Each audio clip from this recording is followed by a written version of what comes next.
जोहार दोस्तों, आपका स्वागत है आपके अपने YouTube चैनल खोरठा एकेडमी में।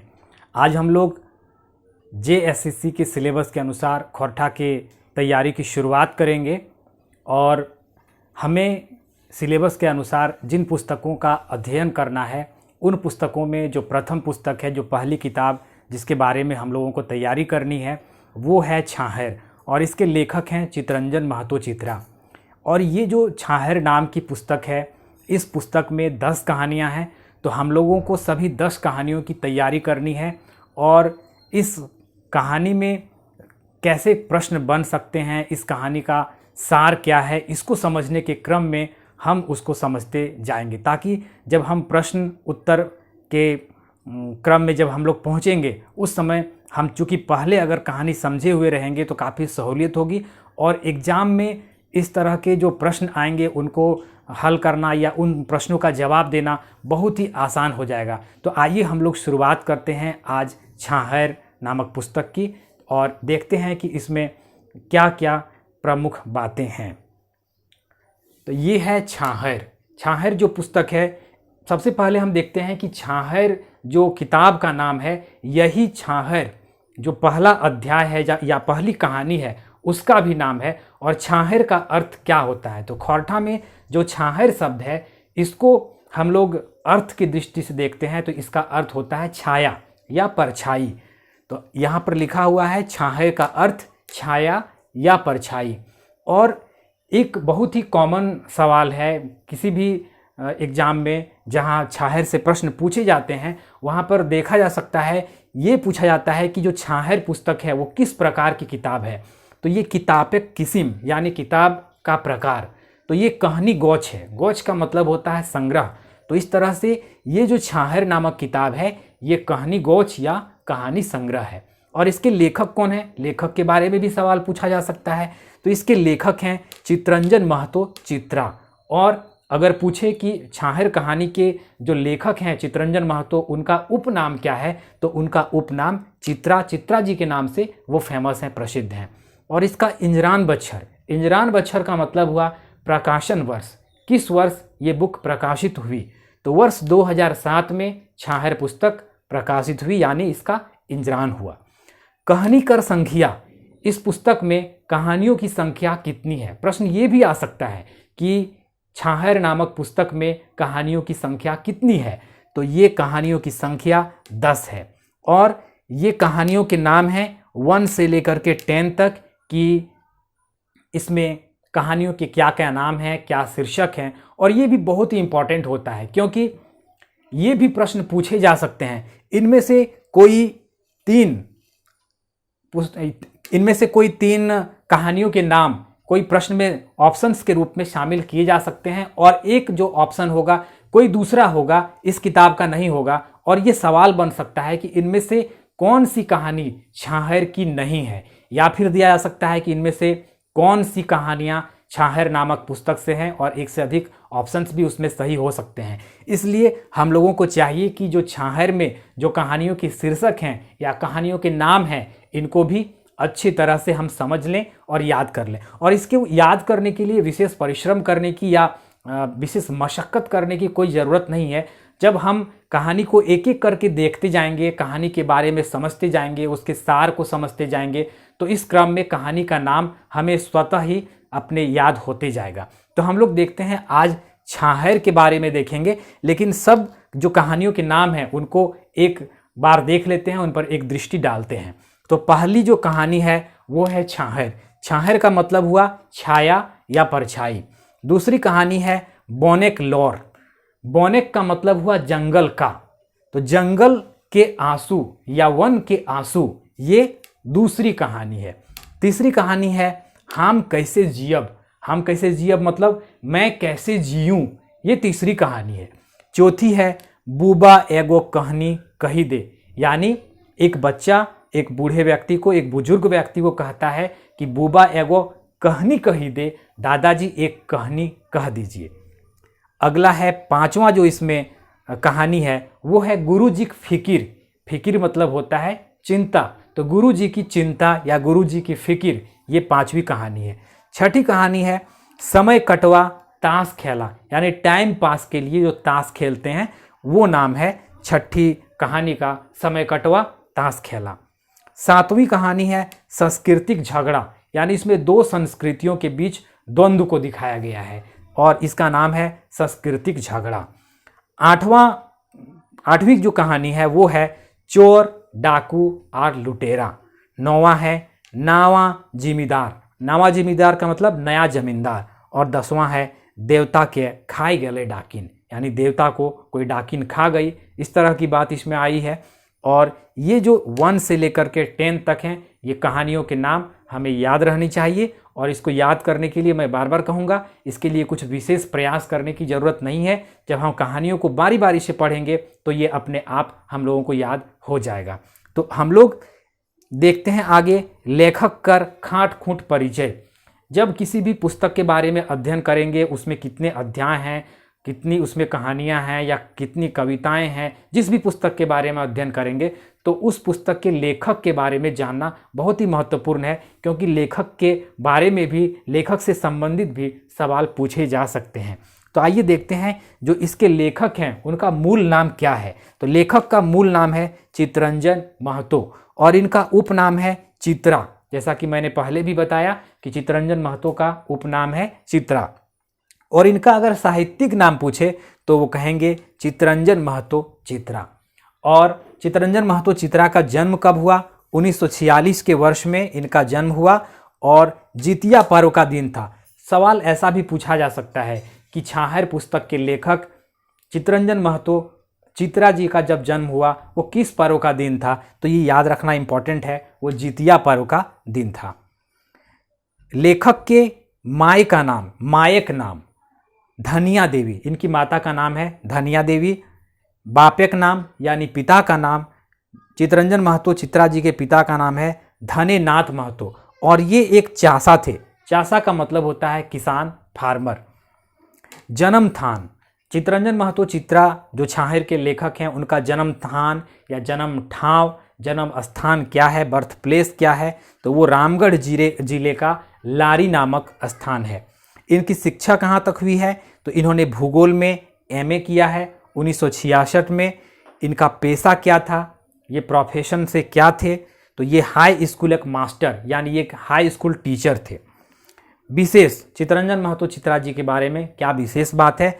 वो है जनजातीय एवं क्षेत्रीय भाषा विभाग रांची विश्वविद्यालय में प्रारंभ से लगभग 20 वर्षों तक खोरठा के गेस्ट फैकल्टी रूप में सेवा, यानी जो रांची विश्वविद्यालय है वहाँ पर इन्होंने 20 वर्षों तक खोरठा के गेस्ट फैकल्टी के रूप में अपनी सेवा प्रदान की है। इनकी अन्य कृतियों पर भी नज़र डालते हैं। इनकी एक बहुत ही चर्चित उपन्यास भी है जिसका नाम है जिंदगी टोह। जिंदगी टोह का मतलब होता है जिंदगी की खोज या जिंदगी की तलाश। तो ये एक बहुत ही चर्चित, बहुत ही प्रसिद्ध उपन्यास है चित्तरंजन महतो जी की और ये इनके अन्य कृतियों में जो छाहर के अतिरिक्त है उसमें शामिल है। और एक है महराई। महराई जो है ये खोरठा लोक महाकाव्य का संकलन है। तो अब हम लोग आएंगे, जो हम लोगों को मुख्य रूप से अभी छाहर पर बात करनी है। तो छाहर का जो प्रथम अध्याय है, वो जो प्रथम कहानी है उसका भी नाम छाहर ही है। तो कोई भी कहानी में प्रमुख पात्रों के बारे में जानकारी होना जरूरी है और वहीं से कहानी का ताना बाना बनता है और सवाल भी यहाँ से पूछे जाते हैं। तो हम लोगों को प्रमुख पात्रों पर गौर करना है और उसके बाद हम लोग आगे बढ़ते हुए कहानी के सारांश की ओर पहुँचेंगे। तो देखते हैं, इसके प्रमुख पात्र हैं मोहन और रोहन और दोनों मजदूर हैं। सवाल यहाँ से भी पूछा जा सकता है कि इसके प्रमुख पात्र कौन हैं, या फिर सवाल ये भी पूछा जा सकता है कि मोहन और रोहन किस कहानी के दो प्रमुख पात्र हैं। और ऑप्शंस में आपको दिए जा सकते हैं छाहर के, बोनेक लौर के, हमें कैसे जियब कहनी के, बुबा एगो कहनी कही दे के। तो याद रखना है कि मोहन और रोहन जो दो प्रमुख पात्र हैं ये छाहर नामक कहानी के दो प्रमुख पात्र हैं। इसके अतिरिक्त सूरज नारायण एक जमींदार के रूप में इसमें एक पात्र है। देव नारायण चौधरी ये गुरुजी हैं, मास्टर साहब हैं। छगन साव ये महाजन है। इस तरह से जो इसमें प्रमुख पात्र की संख्या है वो 5 है। कहानी का मूल संदेश है संगति का प्रभाव। ये भी प्रश्न हो सकता है कि छाहर कहानी के मूल संदेश की है, तो इसका मूल संदेश है संगति का प्रभाव, यानी कौन किसके साथ रहता है और किस तरह से उससे प्रभावित होता है। और ये जो दोनों प्रमुख पात्र हैं मोहन और रोहन, इसमें से रोहन जो है जमींदार की छाया में रहता है, यानी जमींदार की संगति का उस पर असर पड़ता है, और मोहन जो है ये गुरुजी की छाया में रहता है, मास्टर साहब की छाया में रहता है, यानी उस पर मास्टर साहब या गुरुजी की संगति का असर देखा जाता है। अब देखते हैं छाहर का सारांश क्या है। तो सारांश है बैसाख महीने का समय था। ये कहानी को समझना बहुत ही इंपॉर्टेंट है, क्योंकि अगर हम कहानी को अच्छी तरह से समझ लिए तो इसके बाद जो प्रश्न उत्तर आएगा उस क्रम में एक भी प्रश्न का ऐसा नहीं होगा कि हम लोग जवाब नहीं दे सकते। कहानी में ही, कहानी के सारांश में ही अधिकतर सवालों का जवाब छुपा हुआ है। जैसे ये पूछा जा सकता है कि छाहर जो ये कहानी है उसमें किस महीने के समय की बात है जब रोहन और सोहन काम कर रहे थे, तो इसमें ये बैसाख महीने का समय था। तो कहानी को हम लोग देखते जाएंगे। बैसाख महीने का समय था। सूरज नारायण के नए ढलाई घर का निर्माण कार्य चल रहा था, यानी इसमें सूरज नारायण कौन है? जमींदार हैं। तो जमींदार सूरज नारायण के नए घर का, छत घर का ढलाई का कार्य चल रहा था, और उसमें मोहन और रोहन दोनों मजदूर के रूप में कार्य कर रहे थे। रिश्ते में दोनों गोतिया लगते थे, गोतिया में भाई थे, वो दोनों सगे भाई नहीं थे। एक बार दोपहर तेज धूप में कलवा खाने के लिए अपने अपने घर जाने के क्रम में छाहर खोजने लगे। जब ये दोपहर में फर्स्ट हाफ में काम करने के बाद अपने घर जा रहे थे लंच करने के लिए, कलवा के लिए, उस समय तेज़ धूप थी, इतनी तेज़ धूप थी कि इन्हें लगा कि कहीं किसी पेड़ की छाया में रुक करके थोड़ा सुस्ता लिया जाए, आराम कर लिया जाए। ताड़ और खजूर पेड़ों के नीचे अच्छी छाया नहीं आ रही थी। रास्ते में आम, जामुन, करंज, महुआ, पीपल और वट वृक्षों की भी छाया में ये सुस्ता लिए। जैसा कि झारखंड जो है ये वनों का प्रदेश है, जंगल का प्रदेश है, तो इसमें लेखक ने भी कई पेड़ों के नामों का उल्लेख किया है जिसकी छाहर की बात इसमें की गई है। तो जब वो सूरज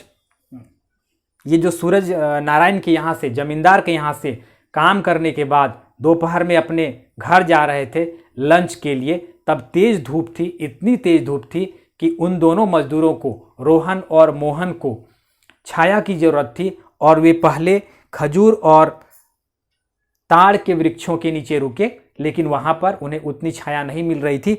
तब वो दूसरे पेड़ों के नीचे भी रास्ते में बीच बीच में रुकते गए, थोड़ा सुस्ता लेते गए, और इस तरह से वो अपने घर पहुँचे। इसी तरह हर दिन आने जाने लगे, हर दिन काम करने के बाद लंच के लिए अपने घर आने जाने लगे। 15-20 दिनों बाद बालू खत्म हो जाने के चलते एक ही बेला में काम हुआ। जहाँ ये काम कर रहे थे वहाँ सूरज नारायण के यहाँ बालू खत्म हो गया, तो बालू खत्म हो जाने के कारण एक ही हाफ काम हुआ। अगर सवाल ये पूछा जाए कि क्या खत्म हो जाने के कारण एक ही हाफ में काम खत्म हो गया, एक ही बेला में काम खत्म हो गया, तो ये बालू खत्म हो गया था।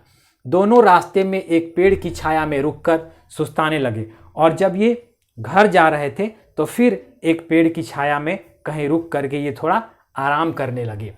दोनों अपने अपने घर परिवार की बात करने लगे, और जब वहाँ ये रुके हुए थे तो कुछ ये गप करने लगे, इधर उधर की बातें करने लगे, और इसी क्रम में अपने घर परिवार की भी ये चर्चा करने लगे। रोहन ने मोहन से आश्चर्य के स्वर में पूछा कि तुम कैसे अपना परिवार इतने अच्छे ढंग से चला लेते हो।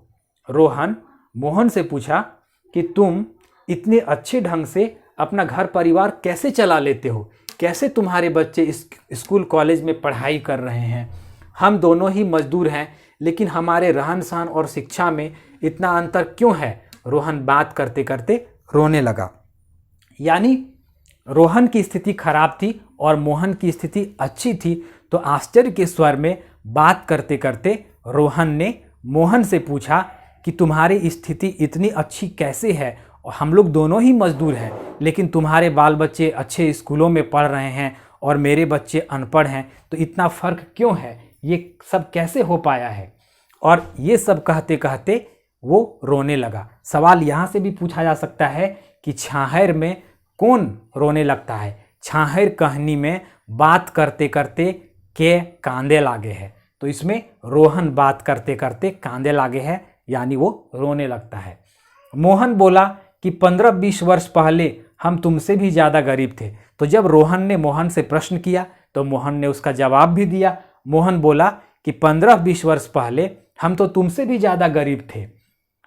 तुम धन दौलत बुद्धि ज्ञान सब में हमसे आगे थे, लेकिन आज फर्क इसलिए है कि हम छोटे पेड़ की छाया में हैं और तुम बड़े पेड़ की छाया में हो। मोहन ने कहा कि ये फर्क इसलिए है कि तुम बड़े पेड़ की छाया में हो और मैं एक छोटे पेड़ की छाया में हूँ। छोटे पेड़ की छाया का अभिप्राय था गुरुजी देवनारायण चौधरी की संगति और बड़े पेड़ की छाया का अर्थ था जमींदार सूरज नारायण की संगति। प्रश्न यहाँ से भी बन सकते हैं कि छोटे पेड़ का क्या अभिप्राय है छाहैर नामक कहानी में। तो छोटे पेड़ का अभिप्राय है गुरुजी की संगति का प्रभाव और बड़े पेड़ का अभिप्राय है बड़े पेड़ की छाया या बड़े बड़ गाछ के छाहैर। इसका अर्थ है जमींदार की संगति का प्रभाव। रोहन 3 पीढ़ियों से जमींदार के परिवार की सेवा करता आया था। रोहन बड़ी वफादारी से जमींदार के परिवार की सेवा कर रहा था और सिर्फ रोहन ही नहीं कर रहा था, रोहन के बाप दादा भी ये काम जमींदार के परिवार में करते आए थे, वो भी सेवा करते आए थे। और इसके बदले में उसको क्या मिला था, वो बदहाली मिली थी। जब जमींदार रोहन से शराब मंगवाता था तो उसे भी पीने के लिए 5 रुपये देता था। रोहन को पीने की खराब लत लग गई थी और जब जमींदार अपने शराब के सेवन के लिए दारू शराब पीने के लिए रोहन से मंगवाता था तो उसे भी 5 रुपये देता था कि तुम भी पी लेना। सवाल इससे भी आ सकता है कि इसमें जो जमींदार है वो रोहन से शराब जब मंगवाता था तो वो उसे शराब पीने के लिए कितने रुपये देता था, तो वो 5 रुपये दे देता था। एक दिन रोहन को घर जाने के रास्ते में एक ताड़ी वाला मिला और इसी तरह से काम करके जब वो घर जा रहा था, मोहन और रोहन दोनों घर जा रहे थे, तो एक दिन रास्ते में इनकी मुलाकात एक ताड़ी वाले से हुई। रोहन ने ताड़ी से अपनी प्यास बुझाई और मोहन ने ताड़ी वाले से पानी मांगकर पी लिया। वह पानी के पैसे भी दे रहा था लेकिन ताड़ी वाले ने नहीं लिया। जब ताड़ी वाला मिला तो दोनों ने अपनी अपनी प्यास बुझाई। एक ने ताड़ी से प्यास बुझाई और एक ने पानी से प्यास बुझाया। रोहन जिसको पीने की लत थी उसने ताड़ी से पिया और मोहन वो तो बिल्कुल शराब को छूता नहीं था, शराब से दूर रहता था, तो इसको भी प्यास लगी थी तो उसने उसे पानी मांगा और पानी के वो पैसे भी दे रहा था, लेकिन ताड़ी वाले ने पानी के पैसे नहीं लिए। आगे रास्ते में साहूकार छगन साहब की दुकान थी और ताड़ी वाले से जब ताड़ी पी करके पानी पी करके ये आगे बढ़े तो रास्ते में इनको छगन साहब की दुकान मिली। छगन साहब एक साहूकार था जो सूद में पैसे लगाता था। बाहर में वह लेमन जूस, बिस्कुट, दालमोट आदि बेचता था, लेकिन अंदर शराब और चाखना की व्यवस्था थी। आगे वो दुकान में दालमोट लगाता था, लेमन जूस लगाता था, बिस्किट लगाता था, लेकिन अंदर में दुकान के अंदर घुसने के बाद वहाँ वो शराब पीने की व्यवस्था रखा था। शराब के साथ वो चाखना की भी व्यवस्था रखा था। मोहन सिर्फ पकौड़ी खाया लेकिन रोहन शराब का आनंद लिया। और जब वो उसके दुकान में पहुंचा तो मोहन जो कि वो शराब से दूर रहता था तो मोहन सिर्फ पकौड़ी खाया, लेकिन रोहन जिसको पीने की लत थी उसने शराब पिया, चखना खाया।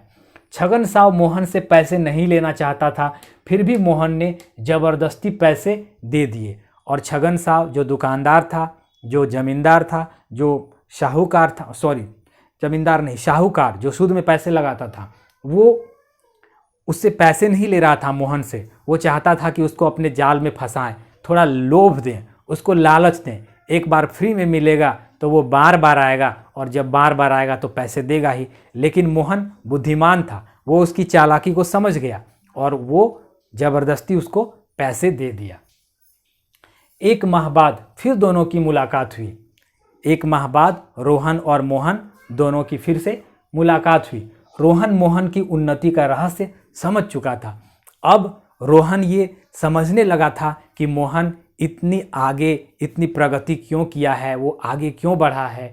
उसने मोहन से गुरुजी से मिलवाने का अनुरोध किया। वो समझ चुका था कि मोहन इतना आगे इसलिए बढ़ा है क्योंकि वह गुरुजी की शिक्षाओं को मानता आया है, गुरुजी का इसको आशीर्वाद मिला है, गुरुजी के विचारों के सहारे ये आगे बढ़ा है, गुरुजी की छाया में रहा है, उनकी संगति का इस पर प्रभाव है। इसलिए वो भी सोचा कि जरा हम भी गुरुजी से मिलें और उनसे भी कुछ ज्ञान प्राप्त करें। तो उसने अनुरोध किया मोहन से कि तुम मुझे गुरुजी से मिलवा दो। उसने मोहन से गुरुजी से मिलवाने का अनुरोध किया। गुरुजी ने रोहन से शराब त्याग का गुरु दक्षिणा मांगा और गुरुजी ने उसको कहा कि तुमको जो गुरु दक्षिणा देना है वो कुछ और नहीं, सिर्फ ये देना है कि तुम शराब पीना छोड़ दो, शराब त्याग के रूप में तुम गुरु दक्षिणा मुझे दो। गुरुजी ने कहा अगर तुम ऐसा कर सकते हो तभी तुम्हें शिक्षा देंगे, नहीं तो अपना नाम क्यों खराब करें। गुरुजी बोले कि अगर तुम शराब पीना नहीं छोड़ोगे तो हम तुमको शिक्षा नहीं देंगे, ऐसे व्यक्ति को शिक्षा दे करके हम अपना नाम खराब करना नहीं चाहते हैं। गुरुजी ने रोहन को जीवन परिवर्तन का गुरु मंत्र दिया और इस तरह से जब मोहन रोहन को लेकर के गुरुजी के पास पहुंचा तो गुरुजी ने रोहन को जीवन बदलने का मंत्र दिया, उसको रास्ते बताए।